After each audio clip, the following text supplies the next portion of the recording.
Hey guys, welcome back to the channel. We got another tech one. I see guys kind of trying to wrap their head around 47 48s. There's a lot more guys that are trying to build them themselves, which I think is really cool. What I could tell you is, in my head, they were a lot harder than they actually are in real life. Today I want to kind of cover some of the do's and don'ts when you do this and how this transmission actually works. It's a concept that I never really always got wrapped around my head. Hopefully this will help you guys do it. So what we have here is a customer's 48. This is I don't remember what unit this is, but it's like a all billet shaft unit. Came in, it stripped the splines out, broke the input shaft. But in I guess a very easy way to explain this, all right? So right here, we have a 47, or sorry, this is a 48 RE out of an early truck. Now, you can tell it's out of an early because it's got the 48 neutral indicator right here, which would be this guy. And then there's no bosses up here for the TTVA motor. So it's an early 48. This would have been like your 03, 04, 59 trucks. And obviously we'll have to fix this one, but moving forward, what we have here first is our input shaft. All right, and this is they call this a rear clutch retainer or rear drum. This is where your forward clutches are.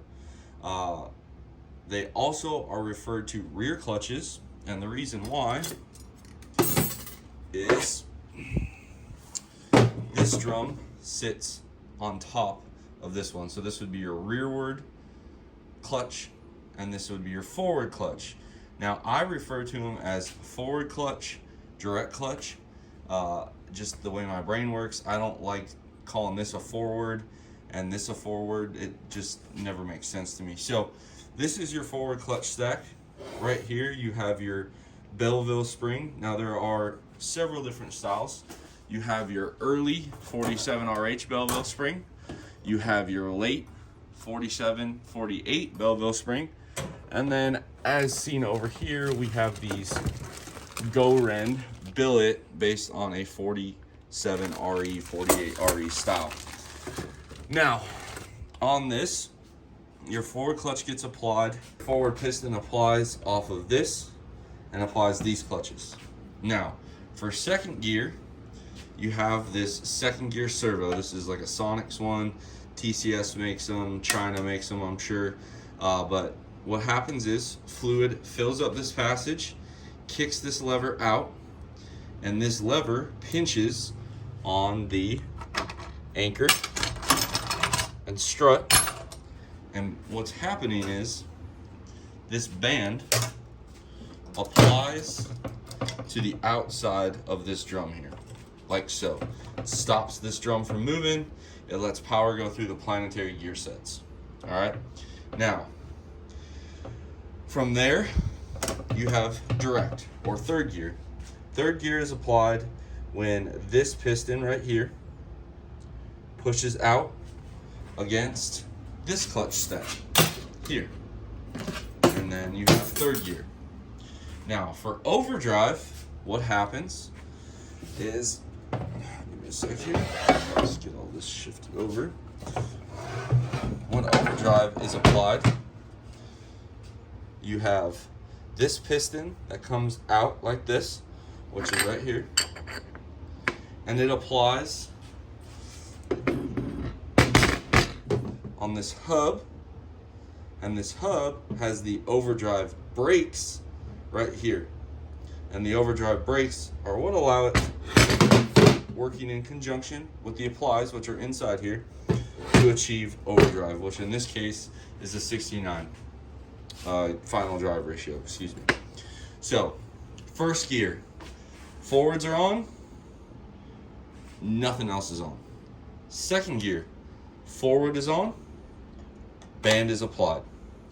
Third gear, forwards on, direct's applied. Overdrive, forwards on, direct's on, overdrive's on. Now, the only thing that gets a little tricky in this, and it's not even that tricky, you have your low reverse band. Now, the name kind of gives it away, but it sits in here. Grips on this drum right here, like so. Sorry for the shaky camera work here, guys. Doing my best. Now, in low, your forward clutch comes on and your band comes on. In reverse, just this band comes on. Now, when guys talk about blowing this sprag out, or the race out rather, they're talking about this piece right here. You'll actually crack this outer part. This is aluminum built into the case. So guys will rivet that, bolt it. When you launch in drive in a regular 48, 47, you have your direct on, and then there's this sprag right here that sits in there, and you're launching off of that and the sprag. When you launch in manual first, your forward's on, your sprag holds, and the band. So you'll see a lot of guys that talk about blowing out their thing, or make sure you launch off the band, stuff like that. That's what they're referring to, because in manual first, the band is on and the sprag holds. In drive, just the sprag has to hold. So that's kind of one of those things that a lot of guys will talk about there as far as having issues, stuff like that. Now, on the 47, 48 stuff, whether it's a hydraulic controlled or an electronic controlled, hydraulic's going to be your 47RH, which is your 94 to 95 trucks, and then RE is going to be electronic from 96 to 07. The biggest problem you'll have on these trannies, and you guys can kind of see where we're going with this, right? So you're in first gear. This is on. Then your truck goes to second. This clicks on. You can't really have a bind on the 1-2 shift in drive. It's very hard. I wouldn't say it's impossible. I'm sure somebody's done it. But all you have to worry about is this band coming on. So as long as the band comes on and holds, you're fine. Now, you can have a 1-2 bind, and the only time it happens is usually on a full manual valve body truck, because you're using this band all the time. And you'll see it where this band comes off slower than this band applies. It's all a timing game. You have it set too loose and it'll flare. The RPMs will go up. If you have it too tight, it'll almost kind of like trans brake or screech. And what's happening there is this band comes on either too early or this band's coming off too late. Now, to adjust that, you can adjust this, and you can adjust your second gear band.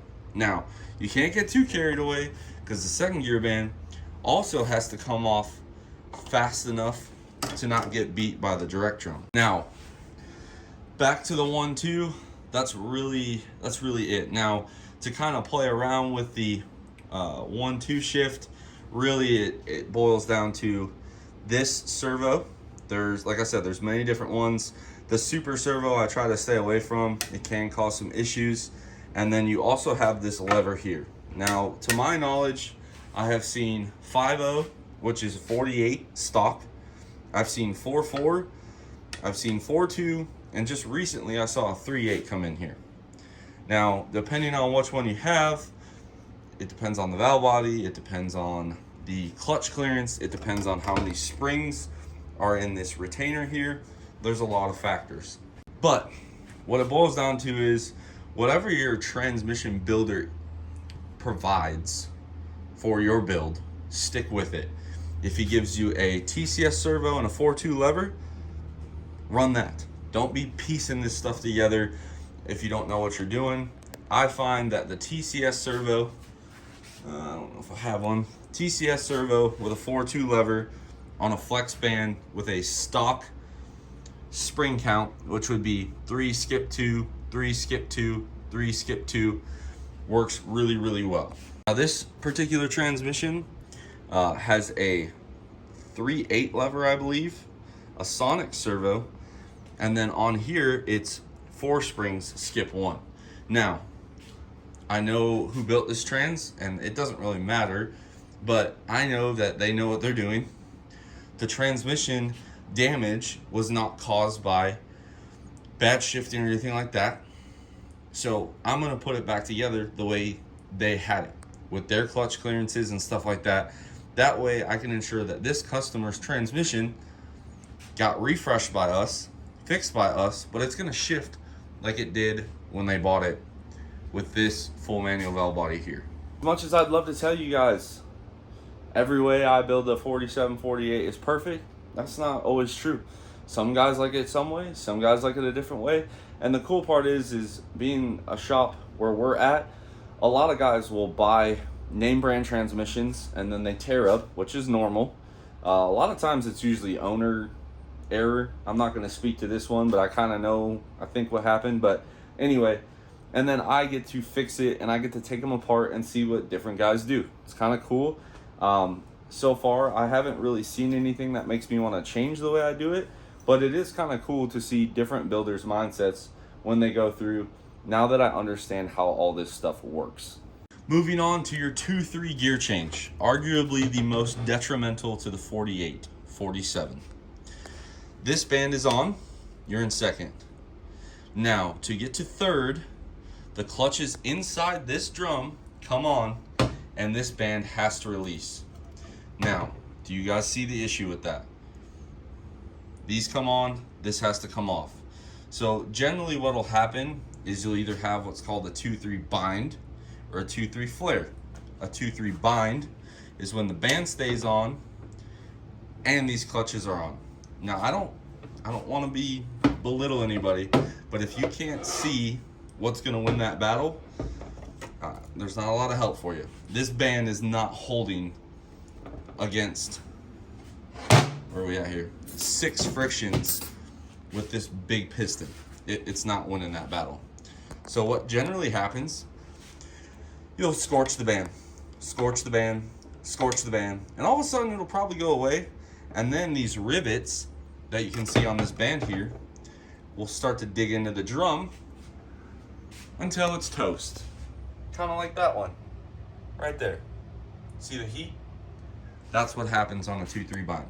Causes of a 2-3 bind: this band is too tight, the servo and lever ratio aren't happy together. This is much more rare, but I have seen this. And the other thing is, this clearance could be too tight on your directs, so it applies super fast. Now there are things you can do to fix all of those, but generally most of the time I see a 2-3 bind, the customer adjusted this band incorrectly, and normally what happens when they go to tighten this jam nut after making their adjustment, the nut grabs onto this, and as they tighten it, it tightens the band adjustment ever so slightly, 1/8 of a turn, 3/16 of a turn, and it is, I mean, you're done after that. Now what sucks about the second gear band, you have to pull the whole transmission apart to replace it. Now there are ways around it. There's slip-in bands and stuff like that, but most people don't know how to make them, and most people, you know, that when it fails, they either keep driving to get it home and they do more damage, or they drive it until this drum is completely trashed. The easiest way I have found to check second gear band health, in a way, is I lock the converter in second gear and I give it a whole bunch of sauce. If the RPM and speed climb at the same rate, I know the band's holding. If the RPM climbs up really quick and we're not gaining mile an hour, the band is slipping, assuming your converter is good, obviously. And that's how I kind of check to see where mine's at. Also, usually after like every event, I'll go through and just double check the adjustment on it. I am pretty religious on this. The easiest way I do it, I actually take a paint marker and mark this stud here, so as I do my adjustment, I make sure that this did not slowly creep in and tighten the band adjustment. When you get a fresh trans and they talk about that first service, the 500-mile service, 250, whatever the trans builder says, some of it is for break-in debris. A lot of it is, if they're using this flex band, it's not uncommon for these to stretch after the first couple applies. Now, once they settle in, they don't really move around, but they do stretch a little bit. And that's one of the biggest things there that they're talking about, is getting this band adjusted correctly, because if it stretches, then it's going to come on a little bit slow. Which brings us right into the 2-3 flare. On a 2-3 flare, this band is coming off before these clutches fully apply. Easiest thing, generally when I see a 2-3 flare, this band got adjusted incorrectly, or this clearance is way too big on your direct. Now there are other various reasons. Maybe you have a leak in here, your valve body could have some issues, stuff like that, but generally the band is misadjusted, or they went way too big on this clearance here. And basically what happens is you go to do the 2-3 shift and the truck sounds like it hits neutral and then grabs a gear. That is this band coming off and these clutches applying. Now in your overdrive, you have these little clutches. They look like this. Here's the steels, here's the clutches. All right, now these here are called your overdrive clutches. They're the internal ones.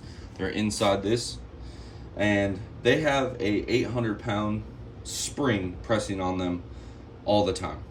And then as you apply this piston against this, it locks these brakes in to this spline unit here, and it essentially gives you overdrive. Now, according to people smarter than me, you can't really have a flare or a let me think here. You can't really have a flare and you can't really have a bind, because there is a huge dual roller sprag. Oh wait, I'm stupid. The dual roller sprag sitting inside here. It's right down here. There's a dual roller sprag in here. It looks kind of like this, and that's what's taking it up. Now, improper timing can cause damage for sure, so that's why when you're measuring your clearances, this little spacer here matters. That's how you set the timing on when this hub starts to press down versus when the clutches apply. That's why there's a bearing obviously that sits here, but it goes right here, and what you want is perfect timing on when this piston applies the brake and when it pushes down on that hub there. Now some of the other things I see, common failures, I say, this lower cooler fitting down here, do not over tighten it. I believe the spec is like 72 inch-pounds, maybe 89 inch-pounds. If you crack, or if you over tighten this fitting right here, you guys see how thin it is? Well, it's a tapered thread, so as you tighten it, it's pressing out on the outside. If you over tighten it, what happens? It cracks right here and you have an internal leak. What I see most guys do wrong is they don't over tighten this fitting in here. They get it good, no issues.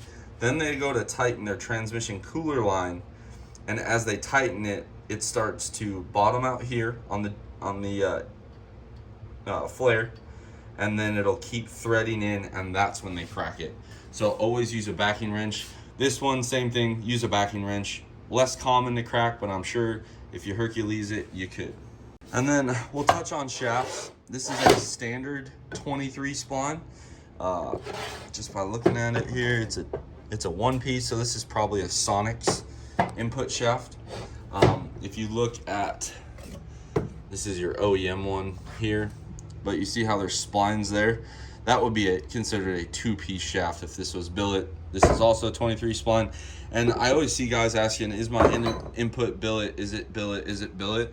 The easiest way to tell is really on the splines. If you look at a billet shaft down the middle here, you'll see the splines are cut into the shaft, and the shaft has the same outer diameter, versus the stock input shaft. That one, the splines are actually above. So the easiest way to tell, if you have a trans that you're buying used, look down it like this, shine a light in there. If you can see where the spline ends, more than likely you have a billet. If you can't see where the spline ends and it's just, you can see all the way down past it, it's probably a stock input. Also, if you just look at the lube holes here, you can definitely tell. But I do see that question quite often. You also have, let's see here. Where are we at? Oh, right here, we have a 27 spline. This is a fat shaft. This came out of Dave's, slightly twisted.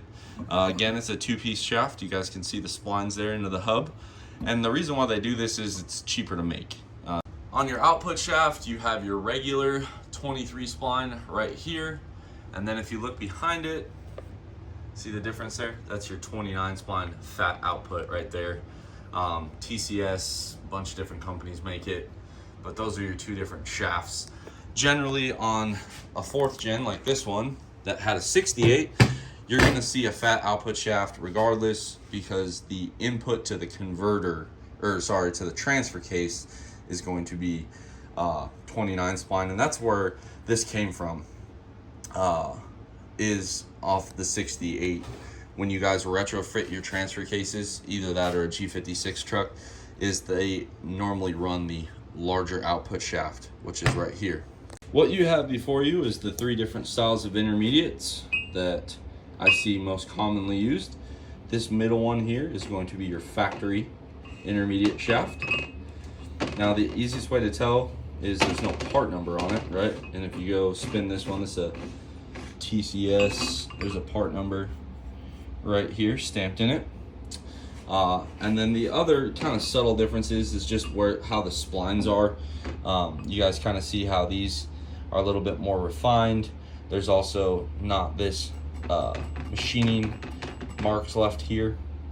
And then the other thing on the TCSs is they run these planetary splines a little bit longer than the factory one. So this again is your factory intermediate.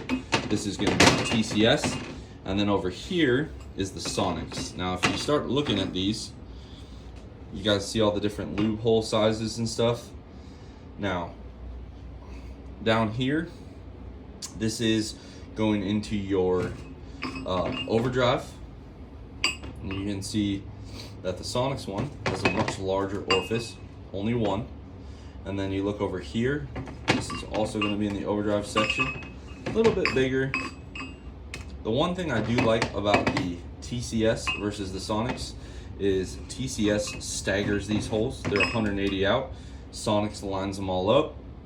But all in all, I do think the Sonics one is very strong, especially for the price.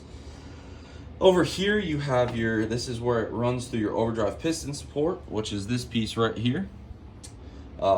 You have the TCS one that has 2 small holes. The factory one has 2 a little bit larger holes. And then the Sonics one has 2 holes, but they have this little ledge here to help, I'm assuming, with oiling right down here. Kind of an interesting design. And then one thing I always find interesting with the Sonics one is how they shrink it here and here. Now I'm assuming there is a little bit of science or math behind that, or physics, but I would assume that either they want it to be able to rotate and twist without breaking, or statistically speaking, since you have 2 planetaries here, maybe they feel the strength isn't needed, but it is kind of cool to see the different intermediate shafts there. The last thing I want to talk about is your stator and your pump. Your stator, you can see here, this builder machines them. I know they do. They post videos of it all the time. You want this surface to be true to this bore here.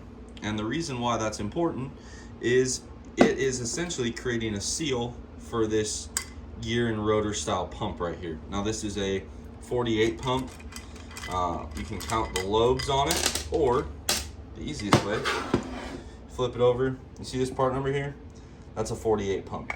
Now, the only thing I've seen on pumps is that stator will get all chewed up, or you'll get a bunch of debris in here. And this is why, guys, we always tell you not to drive them. You'll start wearing the pump pocket. Now this guy had a transmission failure, and he stopped driving it, towed it to us, and that's what we like to see. We don't, or actually he brought the unit to me, but did not drive it. Therefore, even though the trans started making a whole bunch of debris, it did not get to the pump. He shut it off, saved himself about a $400 or $500 pump nowadays.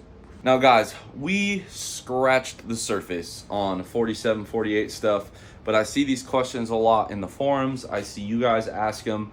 Hopefully this kind of breaks down a little bit of how they work, the different parts that can go into them, and then essentially like the common failures that I see, especially from you guys, the end users. when you guys buy the built trannies and they tear up, or just regular maintenance and stuff like that. On like the 07, after probably 3 hooks, I'll change the fluid, check the bands. I always check the second gear band because it's easy. It's on the outside of the case. I usually check that after every pull. On a regular truck like my 40,000 miles, fluid and filter. And that kind of, it really just depends on how you use it. If it's one of those trucks that you beat the snot out of all the time, you're going to have to change the fluid and filter a lot more often than not. I'm not going to speak to fluid other than Dexmerc seems to work really good. You have the Amsoil fluid I'm not familiar with. The Hop Shots works really good. PDD has their own blend that works really well. So pick your poison. I run the cheapest stuff at the auto parts store. That's Dexmerc. That's just what I use now. Obviously, when I worked at PDD, I used their fluid, and I thought it worked really, really well. But yeah, common failures, some of the terminology, explaining to you guys how it shifts. Hopefully you guys found this video informative. Again, if you have more serious questions, reach out to me, shoot me a message, drop a comment down below, and I'd be happy to respond to it. Anyway, guys, hopefully you like this video. Drop your comment down below, subscribe if you are not already, and as always, I'll catch y'all in the next one.